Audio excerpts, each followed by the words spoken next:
దేవుని నామమునకు మహిమ కలుగును కాక.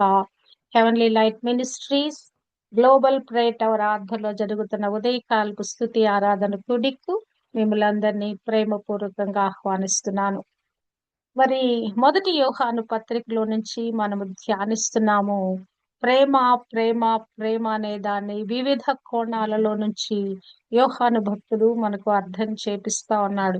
నిజంగా ప్రేమ ఇంత లోతైనదా, ఇన్ని మర్మాలతో కూడి ఉన్నదా, ఇన్ని విధాలుగా మన ప్రేమ భావము గురించి, ప్రేమించడం గురించి ఇంతగా తెలుసుకోవాలని ఈ యొక్క మరి పత్రికలు ధ్యానిస్తా ఉంటే అర్థం. ఒకప్పుడైతే వీటిని ఏదో చదువుకుంటా వెళ్ళిపోయాం, ధ్యానపూర్వకంగా కూడా చదివాం, కానీ ఇందులో ఇంత మర్మం ఉంది, ఇంత లోతైన అర్థం ఉన్నదని నాకు అర్థం కాలేదు. ఇప్పుడు ఒక్కొక్క వచనాన్ని ధ్యానిస్తా ఉంటే అయ్యో ఇంత లోతుందా ఈ ప్రేమ అనే భావనలో. మరి పౌలు భక్తుడు రాసినట్లుగా ప్రేమ యొక్క లోతు, ఎత్తు, పొడవు, వెడల్పు, ఆ వైశాల్యం గమనించలేమని ఆయన కూడా రాశాడు.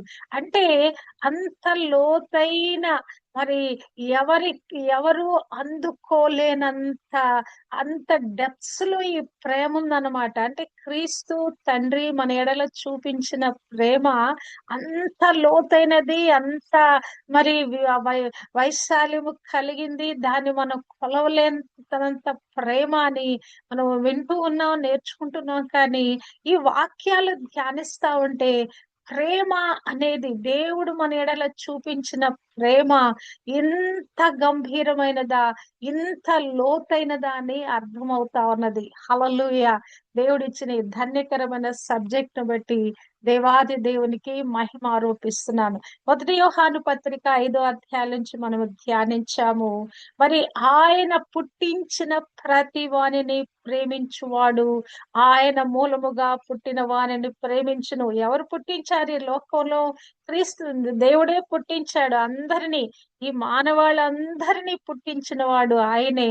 కనుక ఆ పుట్టించిన వానిని ప్రేమించువాడు ఆయన మూలముగా పుట్టిన వానిని కూడా ప్రేమించనంటే ఆయన ఎవరెవరినైతే పుట్టించాడో వారిని మనం ప్రేమిస్తామని మనం నేర్చుకున్నాము. మొదటి యోహాను పత్రిక 5వ అధ్యాయము 2-3 వచనాలు ధ్యానిద్దాము.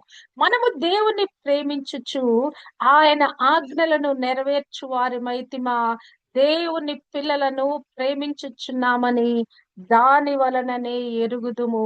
మనం ఆయన ఆజ్ఞలను గైకొనుటయే దేవుని ప్రేమించుట. ఆయన ఆజ్ఞలు భారమైనవి కావు. ఆజ్ఞలు నెరవేర్చుట, దేవుని ప్రేమించుట, మానవులు ప్రేమించుట, ఇవన్నీ మూడు ఒక సీక్వెన్స్ లో ఉన్నట్లుగా మనం చూడగలము. అంటే దేవుని ప్రేమిస్తున్నామంటే తప్పనిసరిగా మన తోటి వాడిని మనం ప్రేమించాలి. అది ఆజ్ఞ. ఏమి ఆజ్ఞ? నిన్ను వలె నీ పొరుగు వాడిని ప్రేమించాలనే ఈ ఆజ్ఞను మనం ఖచ్చితంగా పాటించి తీరాలని, ఆజ్ఞకు దేవుని ప్రేమకు ఒక గొప్ప మరి లింక్ ఇవ్వబడినట్లుగా మనము చూడగలము. దేవుని ప్రేమిస్తున్నాను అని చెప్పేవాడు పొరుగు వారిని ఖచ్చితంగా ప్రేమించాలి. ఆజ్ఞ, ఆ ఖచ్చితమైన ఆజ్ఞను నెరవేర్చాలి. కానీ ఇక్కడ ఏమంటున్నాడంటే ఆయన ఆజ్ఞలు భారమైనవి కావు.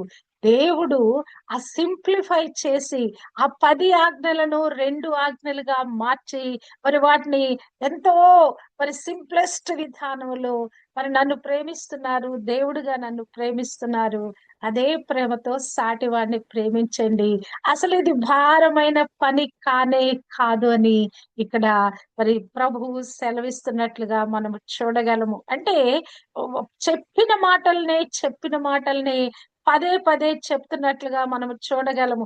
4వ అధ్యాయము 20-21లో కూడా చూస్తే మరి ఆ చూచిన సహోదరుని ప్రేమించలేని వాడు చూడని దేవుని ప్రేమించలేడు.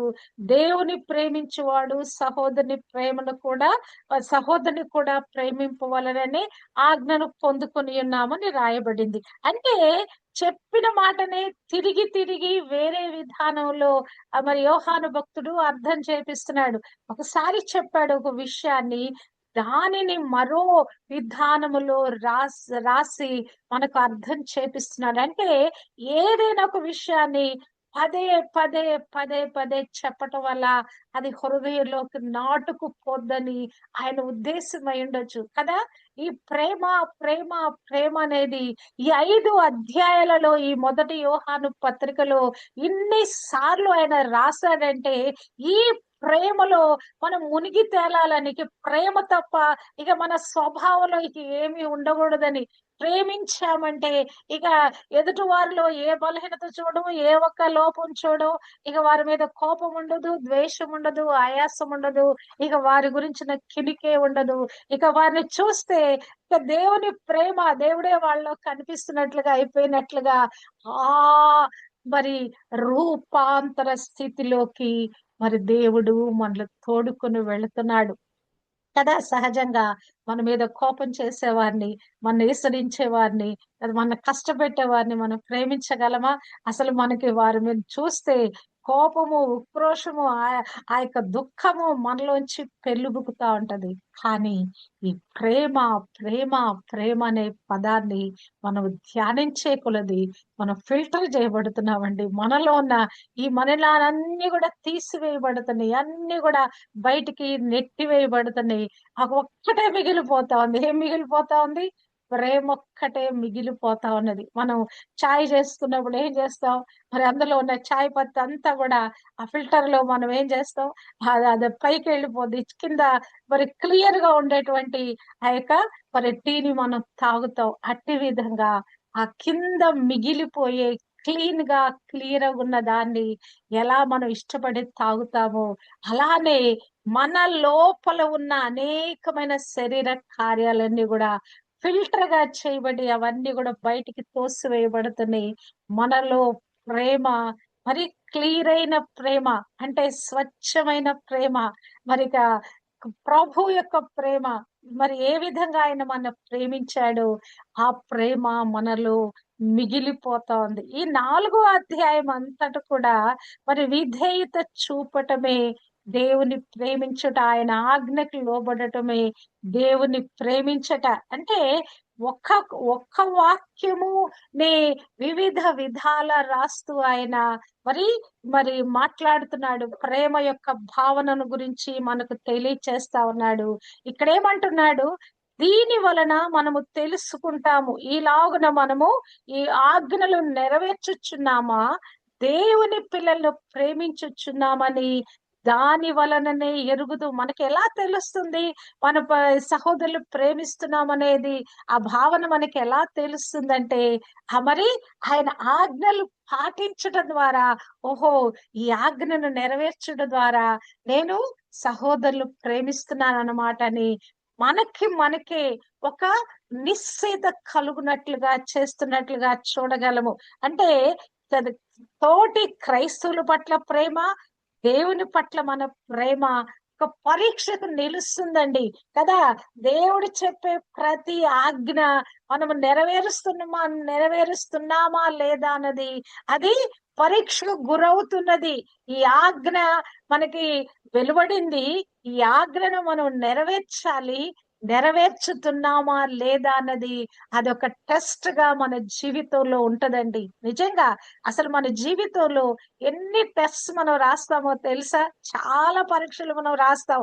ప్రతి చిన్న దానిలో మన బిహేవియరు, మన యొక్క ప్రవర్తన ఎట్టి విధంగా బయలుపరచబడుద్ది, అది స్వచ్ఛమైనదా, మన బిహేవియర్ లో ఎక్కడైనా లోపం ఉన్నదా, మన ప్రవర్తనలో ఎక్కడైనా లోపం ఉన్నదా అనేది ప్రతి ఒక్కటి పరీక్షా విధానములో అది టెస్ట్ చేయబడుతుందండి. లేకపోతే మనము స్వచ్ఛతలోకి మనం రాలేము. ప్రతి పరిస్థితిలో దేవుడు మనల్ని పరిశోధిస్తానే ఉంటాడు. శోధన దుష్టుడు తీసుకొస్తాడు. ఏదో విధంగా మనం శోధించి శోధించి మరులు గొల్పి పాపానికి తోడుకొని వెళ్తాడు. పరిశోధన ఏం చేస్తుందంటే మన లోపల ఉన్న సమస్తమైన మకిలాన్ని అది ఫిల్టర్ చేసేసి బయటకు తీసుకొని వెళ్తుంది, పరిశోధించబడే కొలది. అవునా కదా? వెండిని పరిశోధించుతారంట. తర్వాత బంగారాన్ని పరిశోధించటం అంటే ఏంటి? దాన్ని ప్యూరిఫై చేయటం, దాన్ని కాల్చటం, దాన్ని కరిగించటం, అందులో ఉన్న మలినమంతా తీసివేయటం. అంటే మనను కూడా దేవుడు తన ప్రేమలో కరిగింప చేస్తున్నాడండి. ఆ ప్రేమ మనలో కుమ్మరింప చేసి మనల్ని ఆయన స్వారూప్యానికి మార్చటానికి మనల్ని ఆయన ఏం చేస్తున్నాడంటే ఆ యొక్క మరి అగ్నికి మనలను మరి ఆయన ఆ అగ్నిలో మనల్ని పరీక్షింప చేస్తున్నాడు. హల్లెలూయా. మన విశ్వాసము, మన ప్రేమ, మరి దేవుని ఎడల ప్రేమ, తోటి మానవుని ఎడల ప్రేమ ఎంతగా మనము కలిగి ఉన్నామనేది మనము టెస్ట్ చేయబడతా ఉన్నాం. అప్పుడు టెస్టిఫై టెస్ట్ చేయబడినప్పుడు మన సాక్ష్యము బయటకు వస్తుంది. ఎంత ప్యూరిటీ ఉన్నాం. బంగారం యొక్క ప్యూరిటీ ఏంటో తెలుసా? అది బంగారం తయారు చేసేవాడి యొక్క ముఖము ఆ బంగారంలో కనబడేంత వరకు దాన్ని శుద్ధి చేస్తాడంట. అంటే అది 100% శుద్ధి చేయబడింది. ఇది బంగారము, ఖచ్చితమైన బంగారము. కానీ షాప్ వాడు ఏం చేస్తాడు? 99.9% అని ఇస్తాడు, 9.9% అని ఇస్తాడు. ఎప్పుడు కూడా 100% ఇవ్వడు. అంటే వాడికి నిశ్చయిత లేదు. కానీ ఈ క్రీస్తులో మనం ఎదిగేటువంటి ఈ యొక్క ఆత్మీయ జీవితంలో ప్రభు మనకి మరి 100% సర్టిఫికెట్ ఇచ్చేలాగున మనము ఫిల్టర్ చేయబడాలండి. హల్లెలూయా. దేవుని పట్ల స్పృహతో కూడిన ప్రేమ అనేది ఈ ఆంతర్గతమైన మరి ఆధ్యాత్మికమైన ప్రమాణంగా మనము చూడవచ్చు. క్రైస్తవులు ప్రేమిస్తున్నామంటే దేవుణ్ణి ప్రేమిస్తున్నామని నిశ్చయిత మనం పొందుకోవచ్చండి. చూడకున్న దేవుణ్ణి, ఆ దేవుణ్ణి, దేవాది దేవుణ్ణి మరి మరి మన కొరకు త్యాగం చేసిన ప్రభుని మనం ప్రేమిస్తున్నామని నిశ్చయిత మనకి ఎలా కలుగుద్దంటే తోటి మానవుణ్ణి ప్రేమించుట ద్వారా. దేవుని ప్రేమిస్తున్నామంటే క్రైస్తవులు కూడా, సహోదరులు కూడా ప్రేమిస్తున్నామని అని అర్థమని ఈ రెండు కూడా ఎలా ఉన్నాయంటే దేవుని పట్ల ప్రేమ, దేవుని కుటుంబం పట్ల ప్రేమ రెండు వైపులా ఉన్న మరి పదునున్న కత్తి లాంటివి. అవి రెండు విధాలుగా పనిచేస్తుంది. అవునా కదా? కత్తి రెండు వైపులా షార్ప్ ఉందంటే రెండు వైపుల నుంచి మనం కట్ చేయొచ్చు. అంటే మానవుని ఎడల ప్రేమ, దేవుని ఎడల ప్రేమ మరి రెండు కూడా మరి ఒకే విధానములో రెండు వైపులా పదునున్న కత్తి వలె పని చేస్తా ఉన్నాయి. దేవుని ప్రేమిస్తున్నప్పుడు ఎప్పుడైతే కదా ఎప్పుడైతే నువ్వు మానవుని ప్రేమిస్తావనే ఆ యొక్క షరతులో మనము మరి ఈ యొక్క ఎప్పుడైతే నువ్వు దేవుని మరి మానవుని ప్రేమిస్తావో అంటే మరి ఇదొక కండిషన్ అప్లై చేయబడినట్లుగా మనము చూడగలము. దేవుని ఆజ్ఞకు విధేయత చూపించట ద్వారా పుట్టిన ప్రేమ ప్రతి కార్యము ఆయన పిల్లల పట్ల మనము చూపించే ఆ ప్రేమకు ఒక సాక్ష్యంగా, ఒక తార్కాణంగా నిలుస్తున్నట్లుగా మనము చూడగలము. అంటే మరి ఎప్పటికప్పుడు ఈ యొక్క నూతన సందర్భాలు ఏర్పరచబడినప్పుడు మరి కదా మరి నూతన విధానములో నుంచి దేవుడు మన ఆత్మీయ జీవితాన్ని మెరుగుపరుస్తాడండి. ప్రతి సందర్భంలో నుంచి, ప్రతి అనుభవంలో నుంచి దేవుడు మనల్ని నూతన పరుస్తూనే ఉంటాడు. హల్లెలూయా. మరి మనము నిజంగా మనల్ని మనం మరి ప్రశ్నించుకోవాలి. దేవుని ప్రేమిస్తున్నానా? సాటి వారిని ప్రేమిస్తున్నానా? ఆయన ఆజ్ఞలను నేను నెరవేరుస్తున్నానా అన్నది మనము ఎప్పటికప్పుడు మరి దాన్ని మరి మనమే లెక్క చెప్పుకోవాలి. మనం తీర్పు తీర్చుకుంటే ఆ తీర్పులోకి మనం ఎప్పుడైనా సరే మనం దీన్ని ఏమంటారంటే సెల్ఫ్ ఎడిఫికేషన్, సెల్ఫ్ టెస్ట్. మన యొక్క ఆత్మీయ జీవితాన్ని ఎవరు ఆక్షేపించాల్సిన అవసరం లేదు. దేవుడి యొక్క తీర్పు కూడా మనం ఎదుట నిలబడాల్సిన అవసరం లేదు. దానికంటే ముందు మనకు ఒక సెల్ఫ్ చెక్ చేసుకుంటే చాలు. మనము కొన్ని పారామీటర్స్ పెట్టుకోవాలి, కొన్ని రాసుకోవాలి. ఇప్పుడు దేవుని ఆజ్ఞలు ఉన్నాయి కదా, వీటిని మనం రాసుకోవాలి. ఈ ఆజ్ఞల ప్రకారంగా నా జీవితం ఉందా? ఈ సందర్భంలో నేను ప్రేమించగలుగుతున్నానా? ఈ సందర్భంలో నేను ప్రేమించగలుగుతున్నానా అని కొన్ని రాసుకుని ఈ సెల్ఫ్ చెక్ మనం చేసుకుంటే గనక ఆ తీర్పులోకి మనం వెళ్ళమండి. తీర్పులోకి వెళ్లకుండా ఉండాలంటే కొన్ని ప్రామాణిక సూత్రాలను, దేవుడిచ్చే ఆజ్ఞలే కాదు గాని అనుదిన జీవితంలో కొన్ని ప్రమాణాలంటే ఒక ఇండెక్స్ లాంటిది మనం పెట్టుకోవాలి. పెట్టుకొని దాని ప్రకారంగా మనము జీవిస్తున్నామా లేదా అన్నది మనము మరి దాన్ని మనము మెరుగుపరుచుకోవచ్చు. ఈ దినము నెరవేర్చలేదు ఒక విషయాన్ని, okay, next time will try for it, next time will go for a better this thing అని చెప్పేసి మనం ఆ బెటర్మెంట్ లోకి వెళ్ళొచ్చు. ఇప్పుడు మనం చేయలేకపోయినదాన్ని నెక్స్ట్ టైం మనం సాధన చేద్దాము. కానీ సాధించకుండా మాత్రం మనం ఉండకూడదని, ఈ ఆత్మీయ జీవితం ప్రాక్టికల్ లైఫ్ లో మనం స్టెప్ బై స్టెప్ ఎదుగుతూనే ఉండాలి. మనం చాలా సార్లు మనము ఇది ప్రేమించడం అనేది కొంచెం కష్టమైన బాధా క్రియ కదా. ఎదుటి వ్యక్తికి మేలు చేయాలంటే మన వ్యక్తిగత ఇష్టాలను దాటి కొన్నిసార్లు చేయాల్సి ఉంటది. మనకు అయిష్టము, వాళ్ళంటే మనకు అయిష్టము, కానీ ఖచ్చితంగా దేవుని ఆజ్ఞను మనం పాటించాలి. పాటించాలంటే లోబడి తీరాల్సిందే. దేవుని ఆజ్ఞకు విధేయత చూపించాల్సి ఉంటుంది. విధేయత చూపించకపోతే అది ఆజ్ఞాతిక్రమమే పాపము. మనం పాపం చేసిన వాళ్ళలోకి వెళ్ళిపోతాం. కాబట్టి దేవుని ఆజ్ఞను పాటించాలంటే ఏం చేయాలి? ప్రాక్టీస్ చేయాలి. ఒకరితో ఒకరికి విభేదాలు వస్తాయి, కోపం వస్తుంది, కానీ విభేదించడం అంటే వారిని ద్వేషించటం కాదండి. విభేదం అనేది ఎలా ఉండాలంటే అంతటితో అది సమసిపోవాలి. విభేదం వచ్చింది, that should be cut off. ఎవరితోనైనా మనకు గొడవ వచ్చింది, అది రిమైన్ కాకూడదు. అంతటితో అది సమాధాన పరచబడాలి.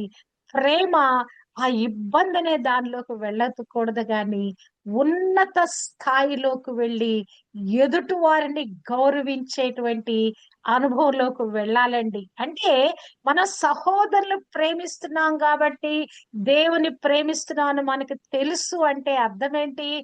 సహోదరులను ఏ పరిస్థితుల్లోనైనా మనం ప్రేమించి తీరాలి. దేవుడు మన ఎట్లా ప్రేమిస్తున్నాడు? ఎంత దౌర్భాగ్య స్థితిలోనా మనం ప్రేమిస్తున్నాడా? అవునా కాదా? చాలా సార్లు కొన్ని విపరీతంగా మనం ప్రవర్తిస్తాం. ఆయనను దేవుని దగ్గరకు వచ్చి, ప్రభువా నన్ను క్షమించయ్యా, ఇటు విధంగా నేను ప్రవర్తించాను, దయతో నన్ను క్షమించు ప్రభువా, క్షమించు ప్రభువా అనగానే ఆయన కరిగిపోతాడు. కరిగిపోయి ఓ ప్రభు అని అని ఓ ప్రభువా ప్రభువా ప్రభు అనగానే ఆయన మనల్ని క్షమించి వేస్తాడు. అవునా కదా? అంటే ఆయనకు మన ఎడల అంత ప్రేమ ఉండి, అంత క్షమించి, అంత సహించే ఆ హృదయం ఆయనకున్నప్పుడు, మరి ఆయనలో నుంచి మనం పుట్టాము. ఆయన బీజములోంచి మనం పుట్టాము. ఆయన స్వభావములోంచి మనం పుట్టాము. ఆయన రక్తంలో మనం కడగబడ్డాము. ఆయన పోలికలోకి మనం మార్చబడుతున్నాము. ఆదాము పోలికలో పుట్టాము, క్రీస్తు పోలికలోకి మనం మార్చబడ్డాము. మార్చబడ్డామంటే ఇప్పుడు మనం ఏం చేయాలి? క్రీస్తు వలె, క్రీస్తు మనస్సును ఆ ఆ ఆయుధంగా మనము ధరించాలి. అంటే మరి ఆ ఒక్క వ్యక్తిలో ఆత్మ పరివర్తన కలుగుతుందంటే ఎలా కలుగుతుందంటే, మరి అక్కడ ఒక జైలు అధికారి ఉన్నాడు. పౌలు శీలల్ని 270 మంది చిల్లర ప్రజలను అక్కడ బంధించాడు. అర్ధరాత్రి వేళ మరి ఆ జైలు అంతా కూడా కూలిపోయింది. వాళ్ళందరూ వెళ్ళిపోతారు అని గజగజ వణికిపోయాడు. ఎందుకంటే ఆయన మీద బాధ్యత, అంతమందిని కాపాడి భద్రపరచవలసిన బాధ్యత ఆయనది. మరి ఆయన ఇక అయిపోయింది, నా లైఫ్ అయిపోయింది అనుకున్నాడు. కానీ అక్కడ ఎవరు కూడా పారిపోలేదు. మరి అటువంటి పరిస్థితిలో ఆయనకు అర్థమైంది దేవుడు అంటే ఏంటి, దేవుని శక్తి అంటే ఏంటి, దేవుని సేవకులు అంటే ఏంటి, అసలు అసలు క్రీస్తు ప్రభు అంటే ఏంటి ఆయనకు అప్పుడు అర్థమైంది. అసలు అప్పుడు ఆయన వచ్చి మరి వారిని బయటికి తీసుకొచ్చిన తర్వాత ఆయన ఏం చేస్తున్నాడంటే మరి గాయాలను కడిగాడంట. అబ్బా, అసలు ఇది ఎంత అద్భుతం అండి! ఒక జైలు అధికారి మరి ఆ మన ఆ యొక్క బందీలుగా ఉన్న వారి గాయాలు కడుగుతున్నాడండి. అంటే మనలో ఆ కోపము, ఆ ద్వేషము, ఇప్పుడు దాకా ఏం చేశాడు? వాళ్ళు కొట్టాడు. అసలు వాతలు తేలేటట్టుగా గాయాలు, రక్తము స్రవించేంతగా వారిని కొట్టించాడు. ఆయన కొట్టుండడు గాని మరి అక్కడ ఉన్నటువంటి సైనికుల చేత కొట్టించుంటాడు. వారి కాళ్ళకు బొండ బిగించి ఆ చేతులన్నీ కూడా కట్టి వేసి వారిని నిస్సహాయులు చేసి వాళ్ళ ఇష్టానుసారంగా వారిని మరి వారు బిహేవ్ చేశారు. వాళ్ళ ఇష్టానుసారంగా బాధించారు. కానీ అతను ఎప్పుడైతే సత్యాన్ని గ్రహించాడో, గ్రహించిన వెంటనే అతనిలో ఎంత పరివర్తన వచ్చిందంటే, అయ్యలారా, నేను రక్షణ పొందుకోవటానికి నేనేమిచ్చాలనే ప్రశ్న వేయటమే కాదు గాని, ఒక క్రియ చూపిస్తున్నాడండి. ప్రేమలో ఏముంటదంటే క్రియలుంటాయి. ఈయనేం చేస్తున్నాడు, మరి గాయాలను కడుతున్నాడంట. అబ్బా! అసలు ఇది ఎంత అద్భుతంగా అనిపిస్తుందండి. అప్పటి వరకి కోపంతో, ద్వేషంతో అతనేమి ఉన్నాడు, మరి అక్కడున్న ఆ ప్రదేశంలో మరి వారు చేయకూడని పని చేస్తా ఉన్నారు. సమూహాలను ప్రేరేపిస్తున్నాడు.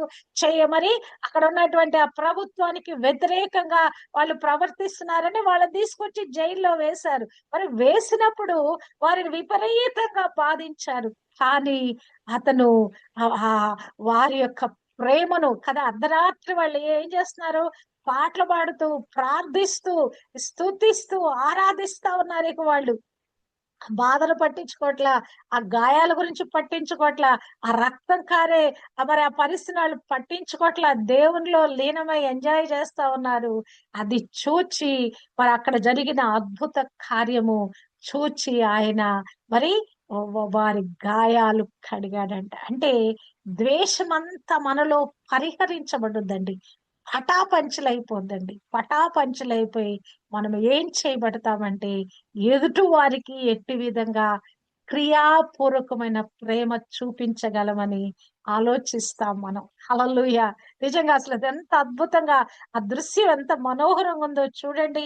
అప్పుడు దాకా కొట్టి, కొట్టి, కొట్టి వాళ్ళు ఎంతో బాధించిన వ్యక్తి, వాళ్ళని అట్టి విధంగా హింసించిన వ్యక్తి మారిపోయాడు. అసలు ఎంత సమయంలో అది జరిగుండొచ్చు? అవునా కాదా? అంటే అతనిలో ఒక పరివర్తన రావటము, మరి వెంటనే అతనికి దేవుని ప్రేమ అర్థం కావటము, ఆ దేవుని ప్రేమతో నింపబడిన వాడై మానవులను ప్రేమించుట, తన ఎదుటనున్న ఖైదీలను కూడా ప్రేమించటానికి, ఒక పెద్ద జైలు అధికారి అంతమంది మెంబర్స్ ని ఆయన సంరక్షణలోకి అప్పచెప్పారంటే ఆయన ఎంతో పవర్ఫుల్ మ్యాన్ అయి ఉండొచ్చు. ఆయన ఎంతో అధికారము కలిగిన వాడై ఉండొచ్చు. అటువంటి వ్యక్తి తగ్గించుకొని వారి గాయాలు కడుగుతున్నాడండి. అబ్బా! అసలు ఇది మనము క్రియారూపకంగా చేయటం అంటే, దేవుని ప్రేమను చూపించటం అంటే, వారిని తన ఇంటికి తీసుకొచ్చి వారికి భోజనం పెడతా ఉన్నాడు. ఈ యొక్క అపోస్తల కార్యం 16వ అధ్యాయంలో రాయబడిన ఈ మాట. తర్వాత వాళ్ళు రక్షింపబడ్డారు, ఇంటి వారు యావత్తు బాప్తిజం తీసుకున్నారు. తర్వాత అదొక సబ్జెక్టు. కానీ దేవుని ప్రేమను ప్రదర్శించుట అనేది ఎలాగున మనము ఎవరి మీద ద్వేషము, కోపము, ఆయాసము కలిగి ఉన్నామో అవన్నీ కూడా మనలో కరిగిపోయి ఆ స్థానంలో ప్రేమ రీప్లేస్ అవుతా ఉందండి. మనల్ని ద్వేషించే వారిని ప్రేమించుట, మనకు వ్యతిరేకంగా ఉన్న వారిని ప్రేమించుట, మనల్ని ఇబ్బంది చేసే వారిని ప్రేమించుట కదా, వారిని మరి ఇట్టి విధంగా మరి మనం మార్చబడి వారిని దరి చేర్చుకునుట, ఇదే ప్రభు మనకు నేర్పిస్తున్నాడు. ఇప్పుడు మనం చూచినట్లయితే ఆజ్ఞలు అనేవి బహువచనం అండి, అది ఒకటి కాదు. ఆజ్ఞని రాయబడల, ఆయన ఆజ్ఞలు భారమైనవి కావు. అది మరి అనేక కోణాలను మనకి సూచిస్తున్నట్లుగా మనము తెలుసుకోవాలి. దేవుని ప్రేమించుటలో ఈ యొక్క అనేక కోణాలను మనము గ్రహించాలి. ఎందుకంటే ఒక్కొక్క కోణములో మనకి దేవుడు మరి అనేక విషయాలు మనకి మరి నేర్పిస్తా ఉన్నాడు. ఈ ప్రేమ అనే దానిలో ఎన్ని కోణాలు ఉన్నాయో అన్ని కోణాలను దేవుడు మనకు నేర్పిస్తున్నాడు. ఇది ఎక్కడి నుంచి ప్రారంభించాడు? అప్పర్ రూమ్ లో ప్రభు రాత్రి భోజనంలో మరి వారి కాళ్ళు కడిగి కదా, ప్రేమ అంటే ఏంటో రుజువు చేసుకున్నాడు. ఎంతగా సాటి సహోదరుని ప్రేమించాలి, ఏ స్థాయికి వెళ్ళి ప్రేమించాలనే దాన్ని ప్రభు అక్కడ క్రియాపూర్వకంగా నేర్పించాడు. నేర్పించడమే కాదు, ఆయన పదే పదే నాజ్ఞలు గైకుంటే నన్ను ప్రేమిస్తున్నాడు అంటాడు. మరి నాజ్ఞలు గైకుంటే మరి తండ్రి ప్రేమలో మీరు నిలిచి ఉంటారు అంటాడు. మీరు ప్రేమించుకున్నట్లే ఒకరినొకరు ప్రేమించుకోవాలంటున్నాడు. మీరు నన్ను ప్రేమిస్తే నా ఆజ్ఞలు గైకుంటారని చెప్పేసి అంటున్నాడు. అంటే ప్రేమించకపోయామంటే అర్థం ఏంటంటే సత్యానికి మనం లోబడకపోవటం, సత్యాన్ని మనము ఆచరణలో పెట్టకపోవటం. సత్యం ఏంటి? దేవుని వాక్యము. దేవుని వాక్యం మనకి ఇవ్వబడింది. ఈ సత్యవాక్కుని మన జీవితాల్లో మనం నెరవేర్చాలి. ఈ సత్యవాక్కుని మనం పాటించట్లేదే అంటే అర్థం ఏంటి? ఆయన ఆజ్ఞలు మనం పాటించట్లే అంటే సత్యంలో మనం లేము. సత్యవంతుడైన వాని మరి శిష్యులుగా మనం పరిగణించబట్టానికి ట్రైన్ అప్ అవుతున్నాం కదా. ఈ లోకమంతా విశ్వాసులు చేయమని దేవుడు కోరుకోవాల. ప్రభు ఏం చెప్పాడు? సమస్త జనులను శిష్యులుగా చేయండి. మనమందరం కూడా దేవుని కొరకు శిష్యురాండ్రగా చేయబడుతున్నాం. మరి యోహాను 3 అంశాలను ఈ ప్రేమ అనే పదంలో ఇమిడ్చి మనతో బోధిస్తున్నాడండి. ఒకటి సత్యం పై నమ్మకం ఉంచటం, సత్యాన్ని అనుభవంలోకి అన్వయించటం, మరి మూడవదిగా దేవుని పట్ల ప్రేమను వ్యక్తపరచడం. ఈ అంశాలను ఏకం చేసినప్పుడు మాత్రమే మరి విశ్వాసి ఆధ్యాత్మికమైన జీవితంలో అభివృద్ధి కలిగి జీవిస్తాడు. కనుక మనం ఆయన ఆజ్ఞలు పాటిద్దాము. ఆయన ఆజ్ఞల చొప్పున నడుచుకొనుటే దేవుడు కోరుకున్న విధానం కనుక ఆయన ఆజ్ఞల్లో మనము కొనసాగుదాము. మరి దేవుని యొక్క వాక్యము దూషించబడకుండా ఉండాలంటే మనము వివేకము కలిగిన వారమై, ప్రతిష్ఠించుకున్న వారమై, మరి దేవుని యొక్క ఆజ్ఞకు లోబడిన వారమై మనము జీవించాలండి. కొలబద్దేంటి? వారి జీవితానికి దిక్సూచి కొలబద్ద. మరి ఆ కొలమానం ఏంటంటే బైబిలే మన జీవనానికి ప్రమాణం. కాబట్టి ఈ బైబిలు అది ఎన్నటికీ మారనది. సాధారణంగా కొన్ని సూత్రాలు ఎలా ఉంటాయంటే మరి ఒక దేశంలో పరిగణించబడే ఒక సూత్రం మరొక దేశంలో అంగీకరించరు. మరి అమెరికాలో ఒక రూల్ ఉందంటే కెనడాలో అదే పారామీటర్స్ ఉన్న రూల్ ని ఇంకొక దేశంలో అంగీకరించరు. ఒక్కొక్క దేశానికి ఒకే విషయము కానీ వివిధ విధాలలో ట్రీట్ చేస్తారు. కానీ దేవుని వాక్యం అలా కాదండి. అది ఎక్కడైనా ఏ కాలమైనా అది ఎప్పటికీ అది మారని వాక్యము కదా. ఇది ఎప్పుడు రాయబడిన మాట? 2000 సంవత్సరాల క్రితం మరి మొదటి సెంచరీలో రాయబడిన మాటలు ఇవన్నీ కూడా కదా. యోహాను భక్తుడు మరి ఎప్పుడో రాసిన మాటలు, వాటిని మనం ఇప్పుడు ధ్యానిస్తున్నామంటే ఈ మాట మారిందా? దేవుని ఆజ్ఞ మారిందా? అవునా కాదా? ఈ రాయబడినవి ఇది సత్యవాక్యది. దీన్ని మనం ఎవరూ మార్చలేము. కనుక ఈ ఆజ్ఞలను మనము ఖచ్చితంగా పాటించి తీరాలి.